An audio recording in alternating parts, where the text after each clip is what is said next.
Beyond the Meal, a Beyond the Meal program, and this month specifically backpack programs. And we are really lucky to be joined by two of our campus kitchens that are currently implementing or operating this program in their communities. And they're going to share with you how they started to operate the program, what it looks like on their campus or in their community, what they've learned, and sort of some tips for how you might be able to implement such a program if you're interested. So I'm hoping to keep everyone unmuted so that you can ask questions as we go along. As always, you're welcome to type questions in the chat box, and I'll make sure that our guest presenters address them as we go. So first, I'm just going to give a super brief overview of what a backpack program is in general terms in case you aren't familiar with it.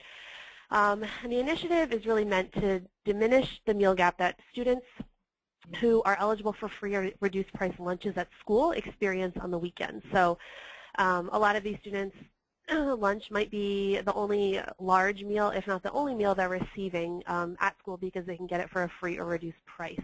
But clearly they're not getting that lunch or that meal on the weekends when they're not at school. So backpacks filled with food can help supplement the food that they can eat over the weekend depending on what their parents are able to provide at home.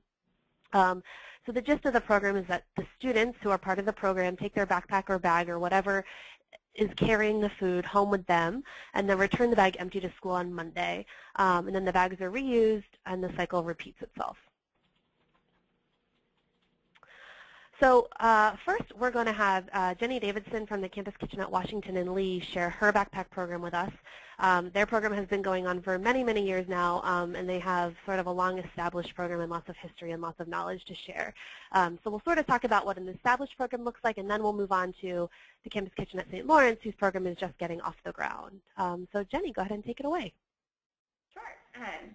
So the reason that we decided to start this program was that our local food bank runs a similar project, and they partner with school districts that have a high percentage of students who qualify for free or reduced school lunch. And I guess it's luckily, but also not, our local school districts didn't qualify for that program. But no matter whether it's 5% or 55% of students in a school who qualify for free or reduced lunch, those students feel the need in the same way as schools with a higher population. So we decided we wanted to start a program locally, and we decided to start with just one school. We didn't want to bite off more than we could chew at the start, especially as we were working out the logistics of it. So we started in, I think it goes to the next slide, Linda, in 2009 with Natural Bridge Elementary School, which was the highest percentage of our county school system. So the partnership was developed just by starting a conversation with the principal of the school. And the way that we run the program is that a letter is sent home to all students. And it says if they qualify for free or reduced school lunch, we'd love to have them return the form to register. It does require a lot of support from the school office because we don't actually find out the student names or any of their details. We only get a number of students who need to receive the bags. So that has worked out well. We also don't restrict to just free or reduced lunch because we're not using any food that's donated with restrictions on it. And so if there was a student that a teacher or administrator thought should be a part of the program, they're welcome to join in. Okay. Okay, I'll see you before then. I'm on this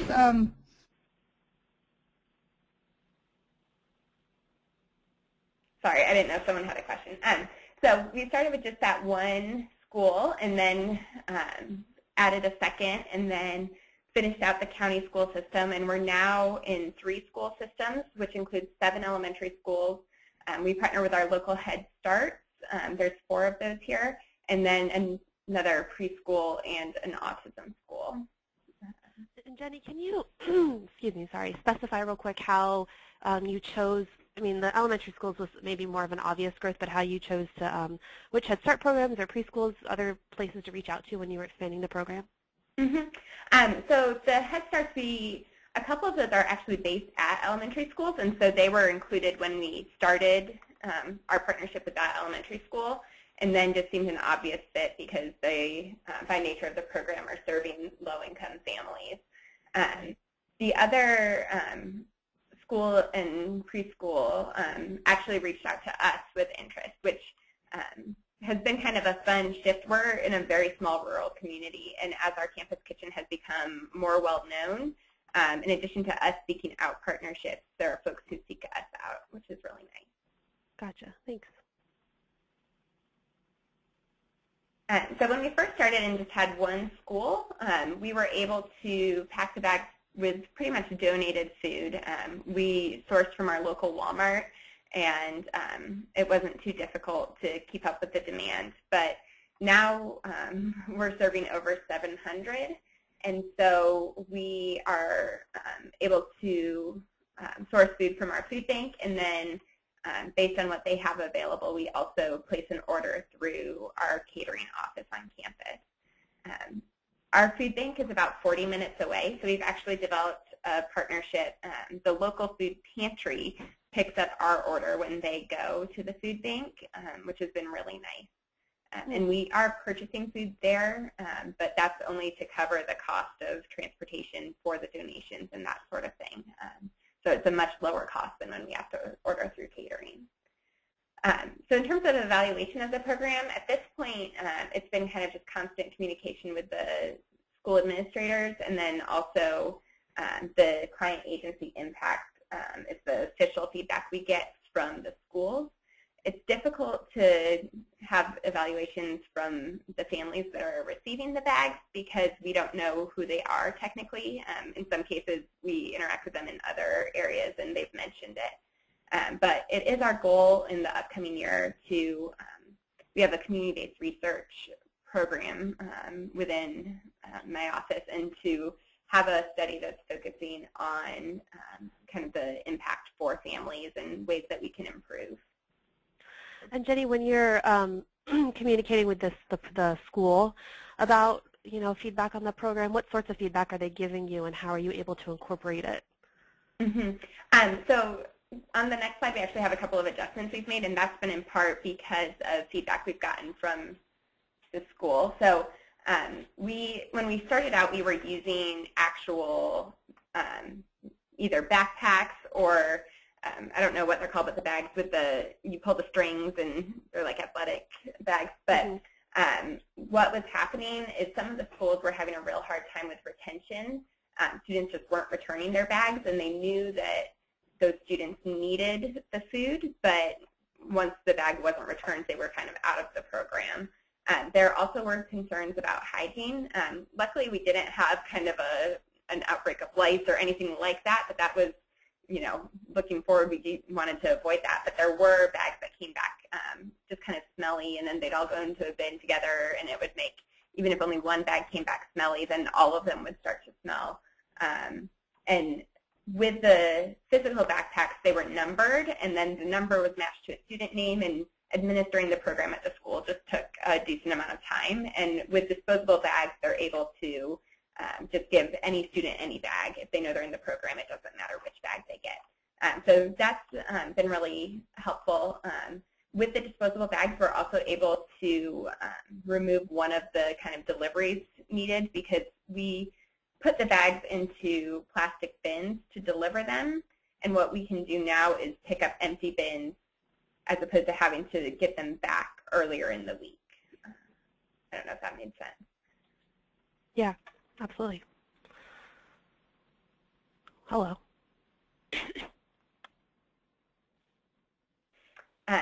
So for running the program, we have some great volunteer groups in our community. This has become kind of a favorite of different youth groups, some affiliated with churches, but others that are more civic-minded, the Mayor's Youth Council, the Girl Scouts, the Beta Club, the Junior National Honor Society, kind of the middle school and under crowd. It's a great service project that they can do. They show up to the kitchen and kind of assembly line and pack the bags. And so we actually already have half of next year's shifts reserved, which is crazy to me. Folks know they have to let me know early if they want to be assigned the shifts, which has been really great.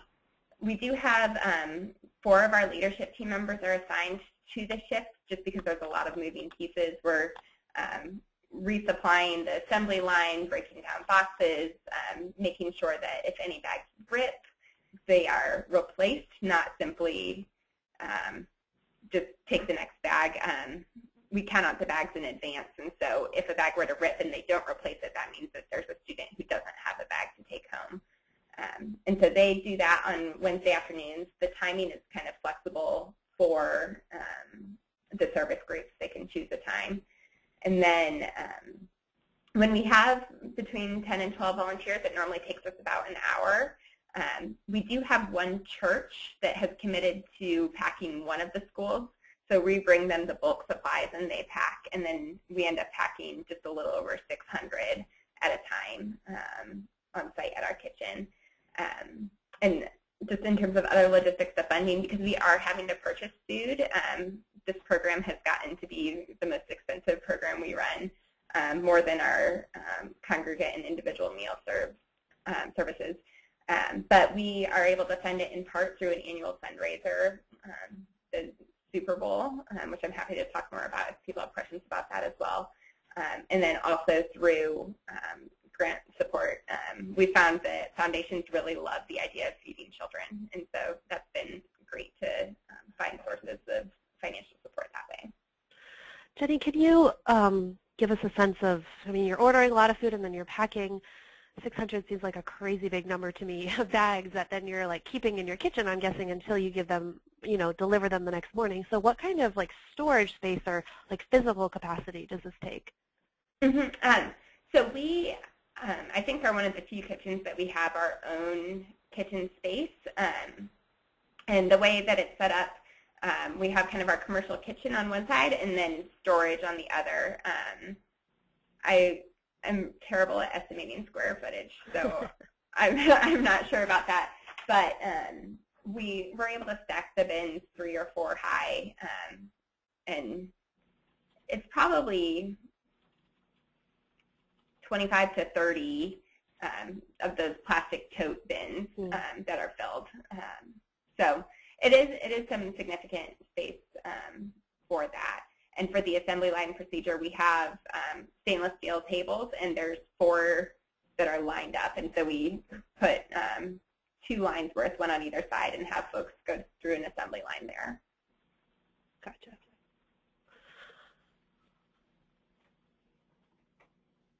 Okay, and then one more question for you before we move on to St. Lawrence. What types of items do you pack? What sort of guidelines do you use how to pack? You know, sort of, I guess, that basic of like what kind of food are you giving the kids? We try and have at least 7 items in there each week, and it really varies based on what we're able to source. The food bank sometimes has really great kid-friendly things, and sometimes not so much. For a while, they had the small, like beef ravioli cans, and those were great, but they haven't had those more recently, and so it's been a little bit more snacky. We're actually in the process of setting up a meeting with our catering office to see what other food items we can source. But we always try and include oatmeal and applesauce and peanut butter crackers, and then kind of a variety of other food based on what we can get, whether that's crackers or chicken noodle soup or just different items. It varies. Cool, great. Any questions for Jenny about the program at Washington and Lee before we move on?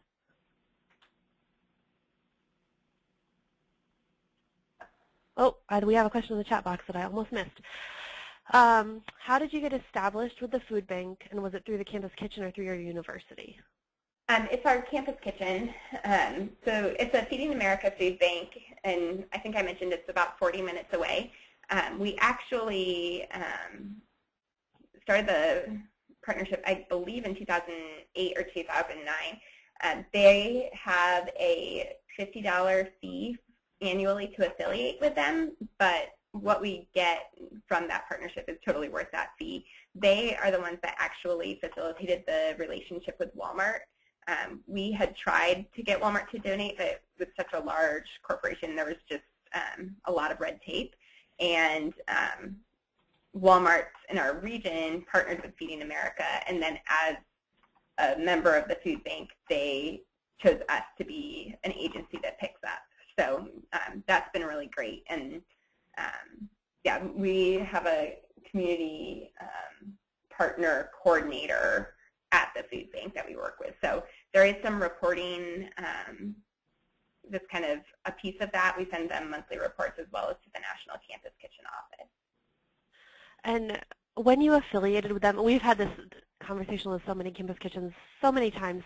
I think a common struggle is having, like, being a 501c3 nonprofit organization, which some campus kitchens typically get that through their university. So were you able to affiliate in that way? Do you know, Jenny? Yes, because our university is a 501c3. Okay, and so they sort of allowed you to register through them. Yes. Which is, I think, typical in the sense of all of our campus kitchens who do have a food bank partnership. Almost all of them do it that way. So. Mm-hmm. And the food bank really likes our program because it's different from a lot of their other partners. There are a lot of food pantries, but the model of kind of a more catering kitchen meal service is different for them. Interesting. And then we do have a question about fundraising. So, there are so many different ways to fundraise for your campus kitchen. I think I'll ask Jenny to share a little bit more about her Super Bowl fundraiser, which I know some of you do different iterations of. So, yeah, would you mind sharing some about that and how you and I've also created kind of a one-pager about the Super Bowl, so I'm happy to share that. I think that you all have it at the national office, but I can share it again if needed. Okay. So our Super Bowl is a community soup tasting. We have local restaurants who bring 8 to 10 gallons of soup to our campus dining hall, and we set up, they give 1 to 2 ounce tastings of their soups. So we typically have 20 to 25 different types of soup available, and the university dining services participate in this as well. We have a cappella groups that come and perform, and it's a really fun campus and community event. We charge, just at the door, $10 for students and $15 for community members, with kind of a max of $40 per family to make it kind of an affordable outing for community members. And we've raised just under $7,000 this year with that event. So that was a huge fundraiser for us. We also do a lot of grant writing for this program in particular. So, you're serving 710 or so students each week. What is your yearly budget for this program? It's $27,000. Okay. But you're purchasing all of your food, really, because you also purchase food bank food, right? Yes. Okay. I mean, as we get applesauce cups or fruit snacks donated from Walmart, we're incorporating those in, but we are mostly purchasing. Okay, great. And we just checked. We think that we have Jenny's one-pager on the Super Bowl fundraiser. So, Jenny, if you could send it to me just to be sure, that would be great. And we will put that up on the pantry under the fundraising tab so you can learn more about that program after today. All right, so we are, Jonathan, I'll get to your question in a minute. I need to ponder it for a second while I turn it over to the Campus Kitchen at St. Lawrence. Thanks so much, Jenny, for sharing all your knowledge. So we also have Ashley Downing on the call, who's the coordinator of the Campus Kitchen at St. Lawrence University in New York. And they are one of our new CoBank sub-grantees. So they're sort of in the beginning stages of starting this program. So Ashley's going to share with you more about how to get such a program off the ground. Sure, thanks. So as she mentioned, we are just starting. Actually, our first week was last week.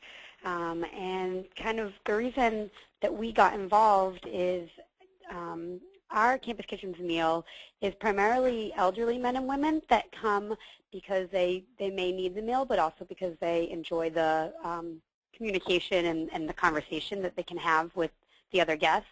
And so when we were talking about how we would like to expand and reach the broader community, we talked a lot about the youth in our population and knew that there was over half the students that attended the local school received some type of meal assistance. And so we felt that that was a very large population that we could definitely do more, and that we could potentially then invite them and make them feel welcome to attending our Monday evening meals.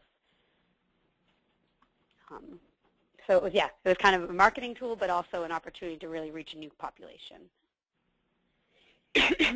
So similar to how Jenny got started is we met with 2 guidance counselors at the local school to talk about a program that they were already doing, and it was called the Golden Bear Pack program. Our mascot is the bears, so that was kind of where that came from.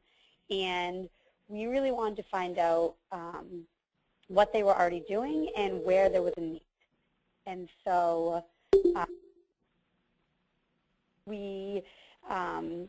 the way the program got started is they also sent forms home in the mail, in the backpacks, asking everyone, letting them know about a new program, and saying, if you're interested, please fill this out and return it. And the form was pretty simple. It was kind of straightforward, just asking people how many children were in the home, if you had any food allergies, and what kind of needs that you were currently looking for. And then that was kept confidential, and through that, they started the program 2 years ago. But when the program started, they were only serving out the elementary school students, and it was only for 25 people. And so they now are feeding about 90 students, and it's grown from the elementary, and we're now into the middle school and high school. So they said their biggest need for us was focusing on fresh food options, such as trail mix, fruits and veggies, and things that they were getting a lot of prepackaged foods, and so they wanted us to be able to supplement that with something healthy and more fresh to go home in the bags.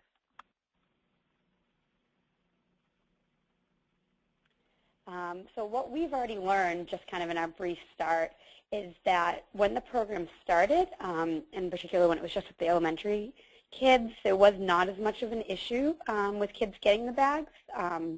And again, similar to Jenny, we had actual bags that we were giving out, and the kids would just stop by the guidance counselor's office and take them on, as they left home. And there were similar problems as bags not getting returned. But also, once we expanded into the middle school, we noticed that there was kind of like a stigma attached to being the kids that were picking up the extra food. And so children didn't want to be the focus or showing to everyone that they needed some extra assistance. And so we started packing the backpacks while kids were at lunch or at gym or something. So we would take the pre-made bear pack, which was just a plastic to-go bag, and we would go ahead and put it in the bags of the students. So no one necessarily had to know it was there. So the students also, weren't one actually of picking up the bags. No, so no one had to actually pick up the bag anymore. Interesting. And that way students, especially, like I said, the middle school and high school kids can be cruel. And no one had to know that you were one of the ones that was taking a bag home for some extra help. Yeah. Another thing that we've had to deal with, and we're still kind of working out the kinks on this, is we don't have a fridge to, in the sense that, we make our contribution on Wednesday evenings. We have a fridge we can store it in, but then when they bring it to the school doesn't have a place to store them. And so we needed to come up with something that was fresh, but also didn't have to be in the fridge constantly.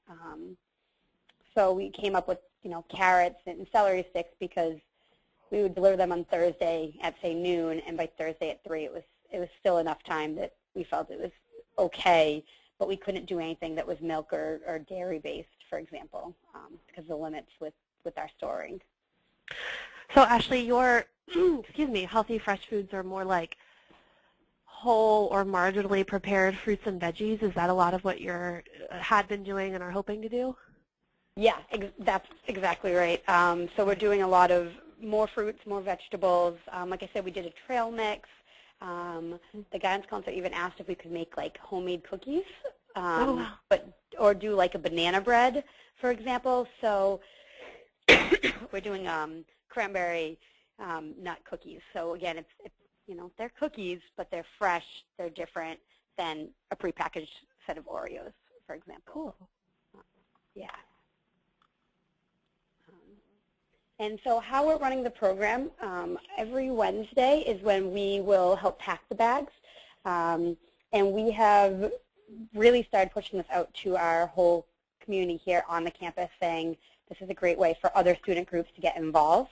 And we have got, I'd say, probably about half of our slots full from now to the end of the semester of student organizations that have agreed to come in and do this for about an hour. We're making 90 bags, so we ask for like 4 or 5 students that come in and give about an hour of their time to make them on Wednesdays. But the nice thing is that that's also when our leadership team meets, and so if we do not have a group that's able to step up, because we started kind of mid-year, we as a leadership team have worked to be the ones that do it as a working meeting. So, and then the big concern we had was how do we get, we make them, and then how do we actually get them to the schools? So we've had one student who's on the leadership team has agreed to be like the main driver, and every Thursday she will then pick up the bear packs that we made and deliver them over to the school, and has enjoyed actually being able to deliver them to the classrooms as well. That's been kind of a nice extra touch. So is she then distributing the bags, or is she just bringing them to the schools for the teacher or guidance counselor to distribute? So originally it was just to kind of drop them off and go, but the guidance counselor then was left with the 90 things to put in the bags and do it all herself.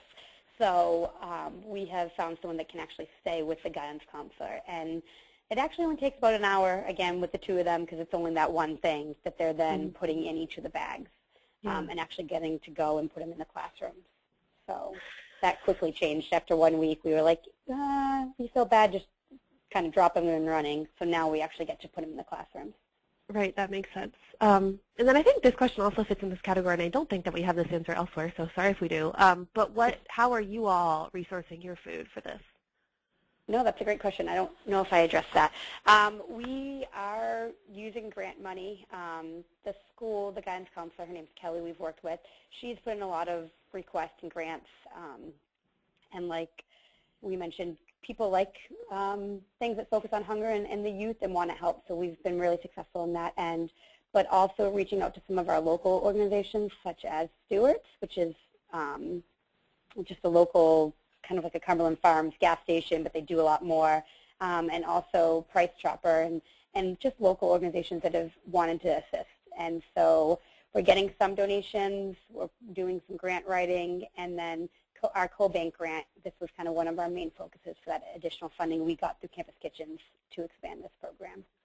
Right. So you're using a mix of food that sounds like it's like specifically donated for this program, so that you're getting like 90 worth of something instead of 20 worth of something, plus food that you're purchasing.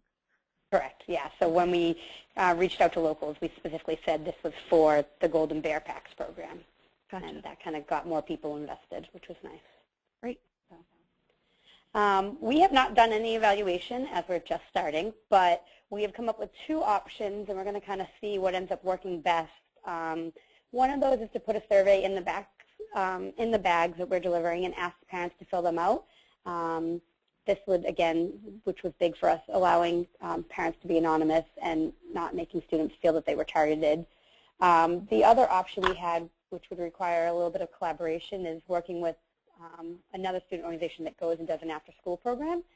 And so going and interviewing students after school about what they eat on the weekends, where they're getting food, what healthy eating looks like for them, and then giving our results to the guidance counselor, who said she'd be willing to kind of star or highlight or denote who is a Bear Pack student and who is not, so we could then be able to compare the type of nutrition and food that the students are getting that are part of the program and that are not part of the program. But again, we're not allowed to have access to those names. We want to try to respect the students' privacy, so it was up to the guidance counselor to be willing to say, hey, I'll do this extra step. Right. And she seems more than willing to do that right now. Okay, so thank you so much, Ashley. It's exciting. You guys just had your first delivery, you did your first round of this last week, correct? Yes, and we just did our second one today, and it went really well. So we're very much enjoying it. That's awesome. And I think it's very impressive that you already have half of your shifts for the semester. Like you said, this is like starting in the middle of the school year. No one knows what this is. There are no students who can say to other students, hey, this is really cool. So that's a great accomplishment. So given what we've heard from these two schools, we just have like a couple more minutes left. From their shared experience, there do seem to be a couple of maybe common denominators of what sort of community or what sort of campus kitchen might well or be best or better suited or well suited to host this program.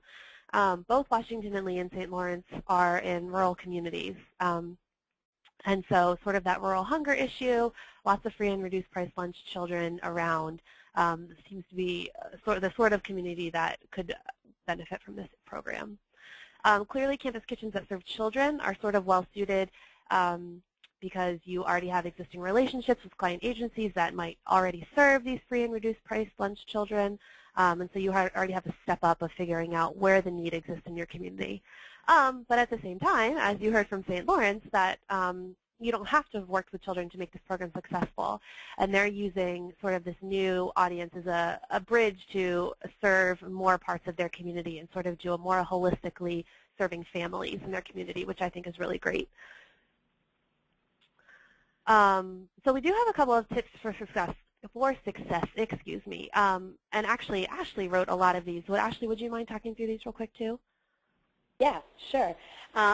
So I think the big thing is looking at your community and finding out where there's a need and how you can help, because when you're doing something additional with the meals, I think it can be a little easier and kind of the community that you're reaching out to. But as Jenny mentioned, going to different Head Start programs or preschools, once the word gets out there, they will find you. But in the beginning, it's really looking to see who may need that extra assistance and finding out how you can help and not kind of stepping on anyone's toes. But which leads me to my second point is many schools and churches in the area do have programs, and so for us we discovered why recreate the wheel.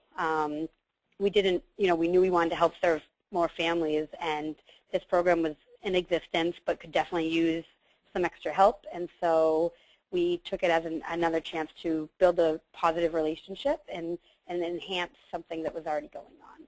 So why not, starting from scratch can be really challenging, and so looking to see if there's something that you can kind of piggyback off of and really help, and then eventually if you get to the point, you can make it your own.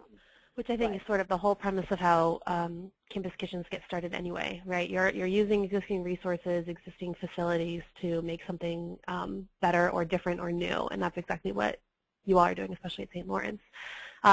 And then I think a tip that we can take from both Jenny and Ashley is to start small. Jenny started at one school, and then they made that program successful, and then now they've expanded to serving 700 children a week. Ashley starting at under 100, also at one school, and who knows where that program will go. So I think that's also important to state that you don't have to serve large numbers to have a successful program, and in fact, it's probably better to start small and make a successful, your operation successful, funding the program successful before you really grow. So as a last note, we do have some resources on the pantry on this, on Backpack Programs. So if you go on the Programming tab, click Youth Programming, and then Backpack Programs is one of your options. There are a couple different documents there, best practices, a program overview, a sample letter to send home to get students signed up for the program, and a how-to guide, all of which were developed by the Campus Kitchen at Washington and Lee, so thank you guys for that. And we'll be adding to this later this year with the experiences that St. Lawrence has and the documentation they come up with as part of their CoBank subgrant. So at this point, I want to make sure that no one else has any questions. Are there any more questions out there, either spoken out loud or in the chat box?